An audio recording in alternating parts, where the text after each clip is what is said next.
Merci de nous rester fidèles, très chers téléspectateurs amoureux du sport, mais aussi du ballon rond. C'est bien parti donc pour ces 3 petits quarts d'heure, en définitive, si j'aimerais bien les dire, consacrés au sport sur la meilleure des télévisions. Mais chaque Chimbombo, la voix des sportifs, c'est mon nom. Avec toute la grande équipe sportive de Mercure Télévision, nous sommes là pour vous tenir compagnie.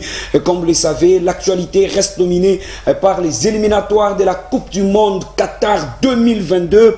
Enquête des critiques après une contre-performance réalisée le jeudi 2 septembre 2021. Les léopards de la République démocratique du Congo n'ont pas été encore forts devant les écureuils béninois. À tout à l'heure, c'était à 14h.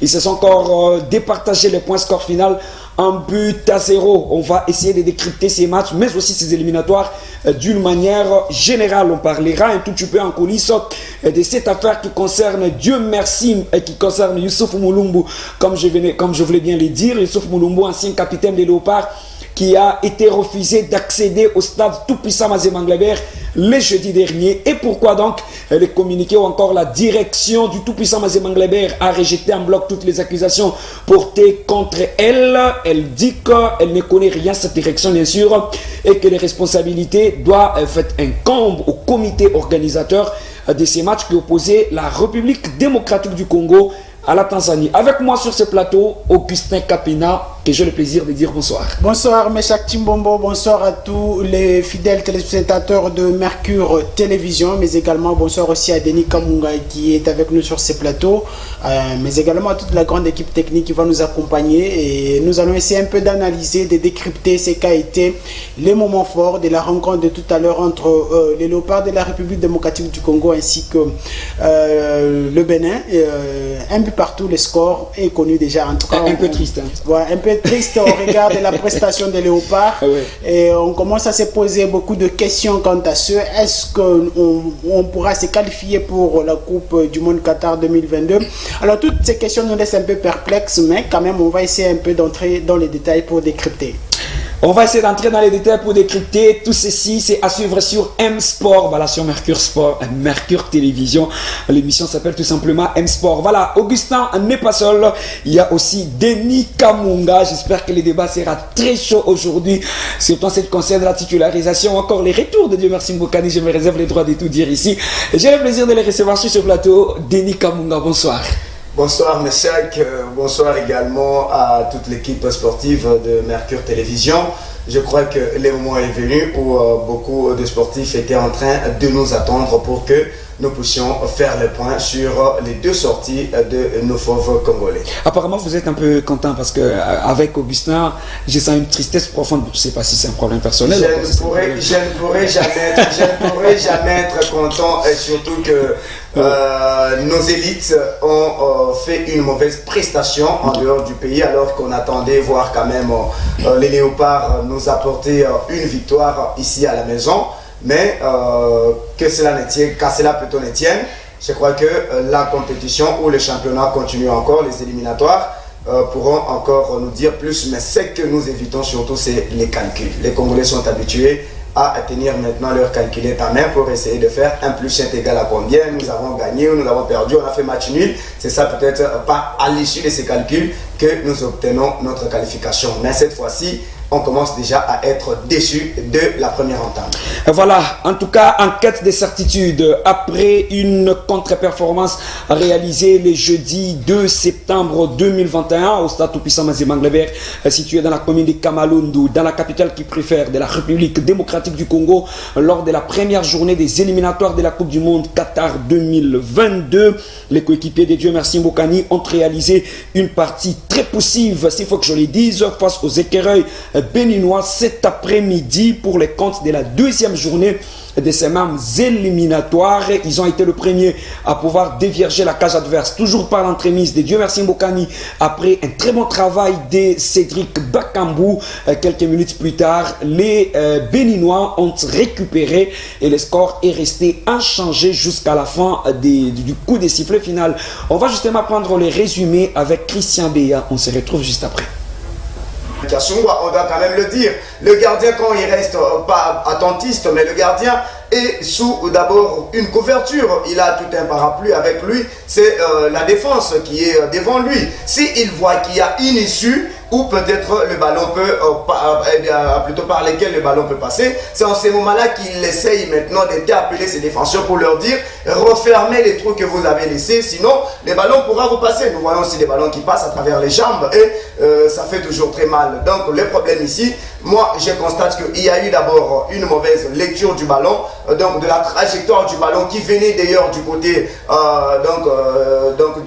du point des corners pour aller vers le cadre de Kasumwa, qui était tout calme. Là, il devrait laisser la tâche à ses défenseurs de se défendre. C'est à ce moment-là qu'on devrait peut-être incomber l'erreur aux défenseurs. Mais ces buts que nous avons enregistrés, moi, j'attribue ça au gardien de but, Joël Kasumwa, qui n'a pas fait la bonne lecture de la trajectoire du ballon. Peut-être que c'est aussi un problème des choix, bien sûr, comme Augustin l'a dit, parce que il n'y avait pas suffisamment beaucoup de Congolais. En fait, ils étaient là, bien sûr, comme vous l'avez dit, mais du moins, on a comme l'impression qu'ils étaient en train de rêver. Nous avons purement assisté aujourd'hui à une défense rêveur, qui est plutôt une défense, très active.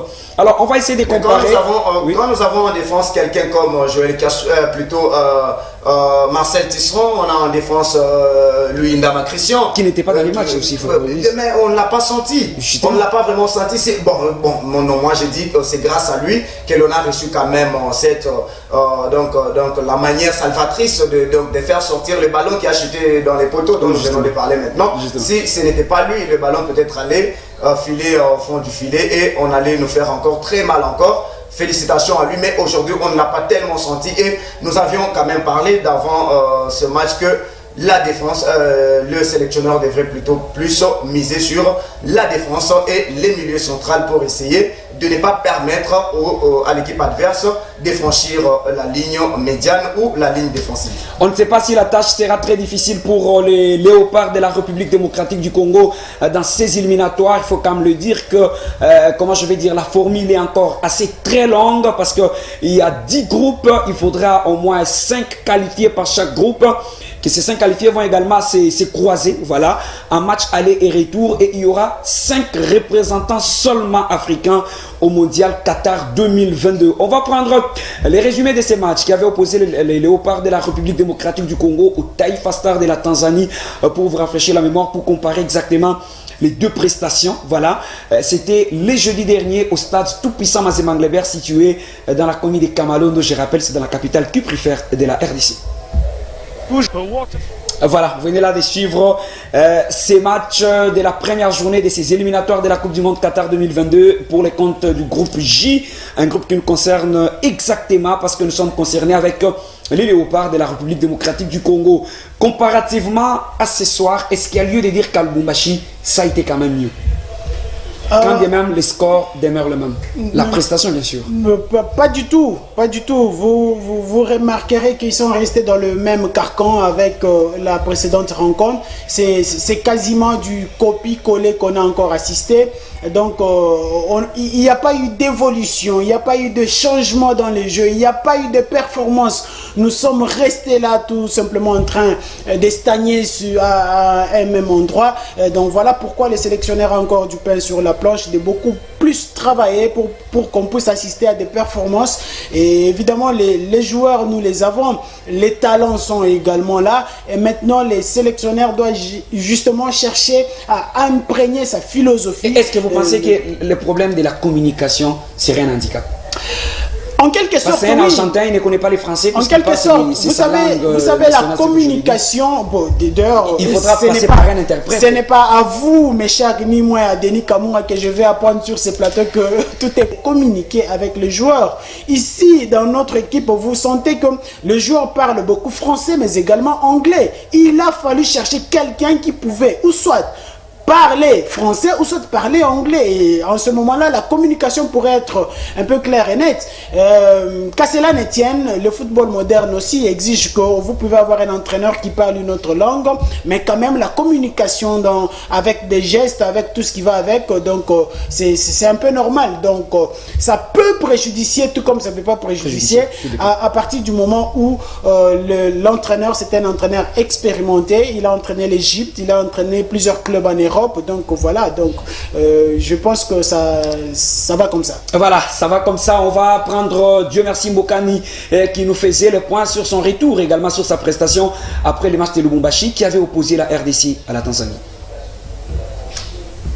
Toujours les hommes de... Je me sentais la joie parce que ça fait longtemps que je n'ai pas joué avec l'équipe nationale. En plus, je crois que ça fait 4 ans, 5 ans, j'avais mis une stop avec l'équipe nationale. Pour moi, je suis très content de rejouer encore avec l'équipe nationale. Je pense qu'on va continuer encore de travailler pour qu'on gagne les prochains matchs. Oui, bien sûr, normalement, il fallait que, avec moi, Bakambu, Chancel, Christian, je crois qu'on va faire quelque chose pour aller à la Coupe du Monde. Mais moi, je voulais dire, moi, je suis ancien ici. Pour moi, c'est...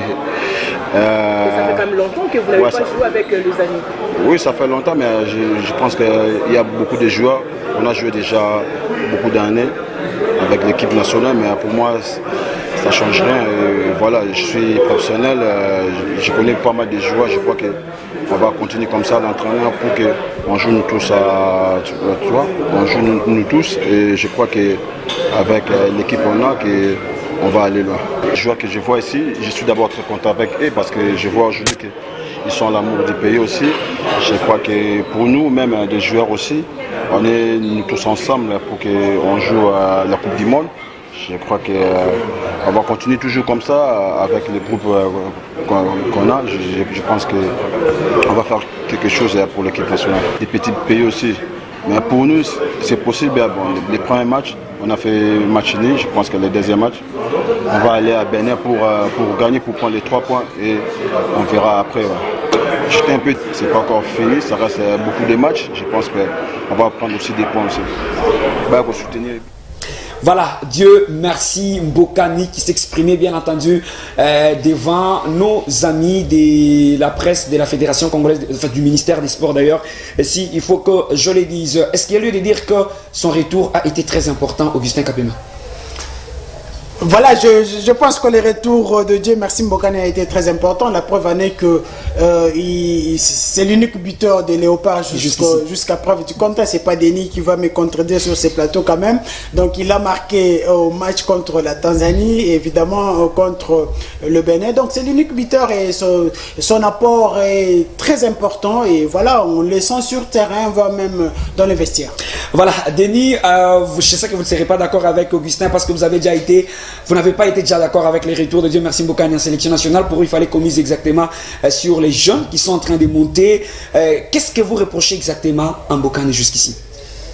Le fait de marquer, de fermer les compteurs? Bien sûr, c'est les systèmes quinois. D'ailleurs, beaucoup de quinois vous diront que non, quand un joueur peut-être donc marque un but, il ferme les compteurs et d'autres ne pourront pas marquer. C'est ce que nous avons remarqué chez Mbokani. Si nous revenons un peu au raisonnement quinois, donc vous verrez que c'est certainement ce qui se passe. Donc Mbokani, c'est comme s'il est venu avec son petit talisman. Juste pour quand il marque un but d'avance, parce que même si vous constatez le premier match, Mbokani avait marqué avant 30 minutes. Il a marqué, je crois, la 22e minute de jeu. Nous avons marqué après 10 minutes, on a égalisé. C'est la même chose que ce qui s'est passé ici. Mais chaque je voudrais. Donc, vous voulez dire qu'il est le porte-malheur des Non, je ne dis pas il n'est pas porte-malheur. Okay. Moi, je voudrais un peu dire que les Congolais peut-être ne savent pas ce que nous sommes en train de préparer aujourd'hui. Si nous pouvons revenir un peu, faire une petite marche en arrière, vous comprendrez que c'est depuis 1974 que les Congolais ne se sont jamais vus dans une phase finale d'une Coupe du Monde. Et aujourd'hui, nous voulons nous qualifier parmi les 5 que vous venez d'évoquer, qu'il y aura un groupe de 10 qui va faire un aller-retour et ça fera un petit peu 5 représentants africains qui vont représenter plutôt les continents à la phase finale de la Coupe du Monde au Qatar en 2022. Si la République démocratique du Congo veut aller représenter l'Afrique, mais ce n'est pas avec cette équipe composée de Dieu merci Mbokani et les autres, non. Moi je suis vraiment contre. Si on peut peut-être avoir la chance de nous qualifier dans l'avenir ou les matchs qui nous restent, parce que je crois le 6 octobre, on aura déjà à recevoir le Madagascar, ici encore chez nous. Je crois là, le stade de Martyr sera déjà prêt et il y aura quand même un bain de la population qui sera dans les pourtours. Et il faudrait que l'on nous présente une autre équipe. Hector Cooper a le temps de revoir quand même son ossature pour que les Congolais puissent faire mieux et se qualifier pour la phase finale de la Coupe du Monde. On espère qu'Hector Cooper, Raoul fera mieux le 6 octobre 2021 au stade soit Tout-Puissant Mazembe-Nglebert, soit au stade des Martyrs de la Pentecôte. Si seulement si ce dernier sera déjà prêt, étant donné que c'est en pleine réhabilitation et là nous recevrons le Malgache ici chez nous à la maison. Mais en attendant, on va, pour avoir les classements, on attendrait bien entendu le match de demain qui va opposer les Madagascar à la Tanzanie et à l'issue de ces matchs qu'on connaîtra les classements partiels. Mais du moins, il y a eu d'autres rencontres qui sont jouées aujourd'hui pour boucler complètement ces dossiers consacrés aux éliminatoires de la Coupe du Monde de Qatar 2022. Les Djibouti s'est incliné dans son stade devant les Niger 4-2 ou 2-4. L'Ouganda et les Mali ont fait match nul des 0 buts partout. La RDC et les Bénin se sont séparés dos à dos, soit un but partout. La République centrafricaine a courbé les Chines devant les Libéria 0-1. Il y a eu également l'Afrique du Sud qui a battu les Black Stars du Ghana 1-0. La Côte d'Ivoire reçoit tout à l'heure à 20h les Cameroun. Un match qu'il ne faudra pas justement rater. La Zambie sera face à la Tunisie demain à partir de 14h. Les Malawi jouera les Mozambique à la même heure, la Tanzanie et les Madagascar pour les comptes du groupe J, ça sera à 14h demain. L'Éthiopie sera face au Zimbabwe, la Guinée équatoriale matchera la Mauritanie, le Cap-Vert va matcher les Nigeria, Congo, Sénégal, Burkina Faso, Algérie, Angola, Libye demain. À partir de 20h, vous aurez tous les résultats, toujours avec cette grande équipe, parce que demain, on va vous retrouver déjà avec le journal des sports, avec Augustin Capena à la présentation. On va changer rester toujours là, mais essayer de parler d'une toute petite affaire qui est en train de pouvoir battre record au niveau des réseaux sociaux. C'est plutôt l'interdiction de Youssouf Mulumbu au stade Tout-Puissant Mazembe-Nglebert. Qu'est-ce qui s'est exactement passé? On va prendre ceci en image avec, avec John. Voilà, on se retrouve juste après.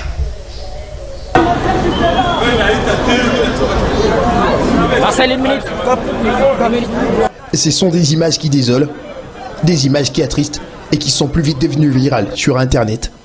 Youssouf Mulumbu en larmes, pas par la contre-performance des Léopards, mais pour accès refusé au stade TP Mazembe de la Kamalondo à l'ancien capitaine de Léopard. Pourquoi on t'arrête? C'est que l'équipe elle gagne, c'est ça le plus important.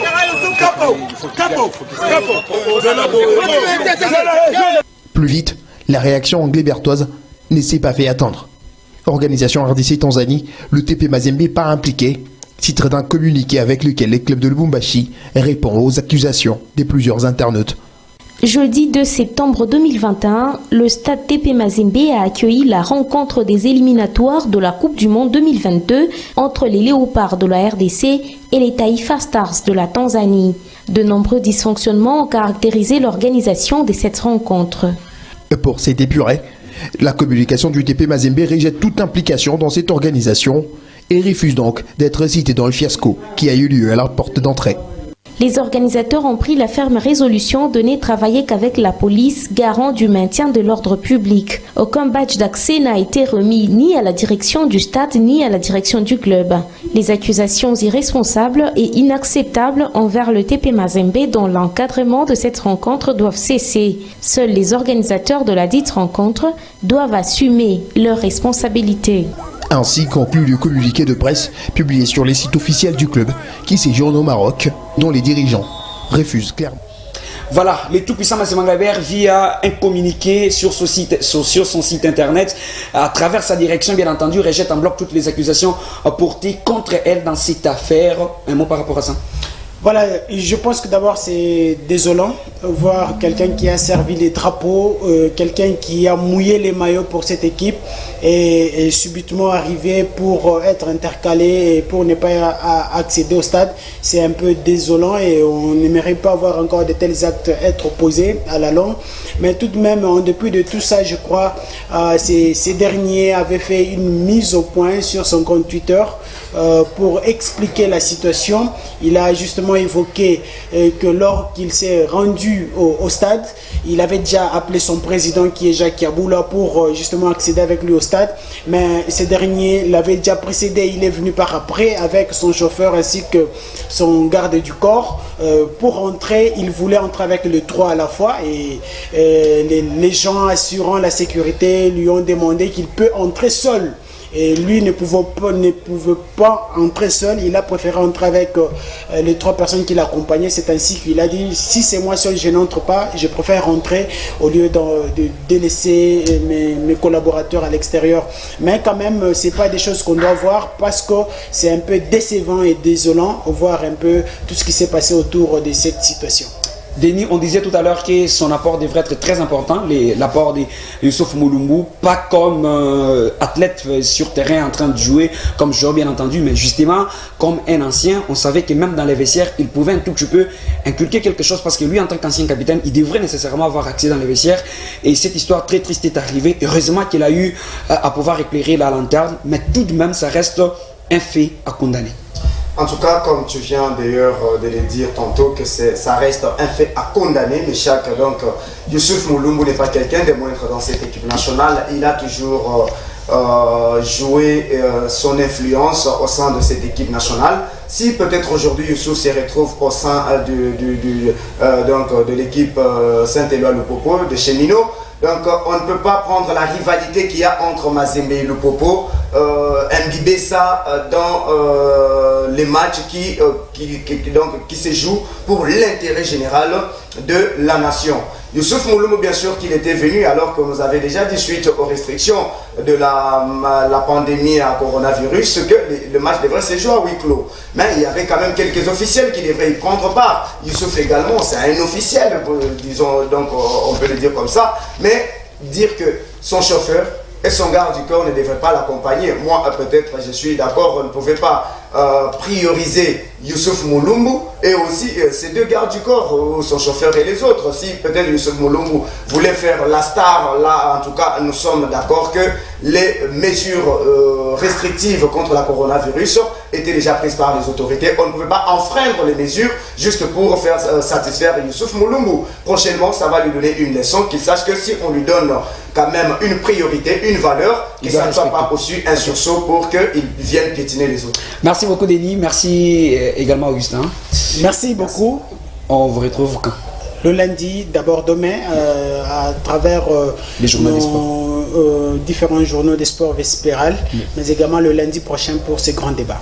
Les rendez-vous est donc pris avec cette même grande équipe sportive sur la meilleure des télévisions. Le lundi, on revient avec M-Sport et à partir du mardi, donc demain, vous allez déjà retrouver Augustin Capena à la présentation du journal des sports et le lendemain, ça sera les tours de Denis Kamunga. Mais chaque Tchibongo là-bas des sportifs, c'est mon nom, ça a été pour moi un plaisir de pouvoir vous avoir nombreux assis devant vos postes télévision pour nous suivre pendant ces 3 petits quarts d'heure d'information, mais aussi d'analyse sportive sur Mercure Télévision. Merci à Christian Béa qui a assuré la console. Merci également à Bien-Aimé Moutongo qui était en train de déplacer la caméra sous la supervision de Jean-Pierre Moussessé dit Papa Likosi. Restez connectés car à l'instant, ailleurs, il n'y a rien.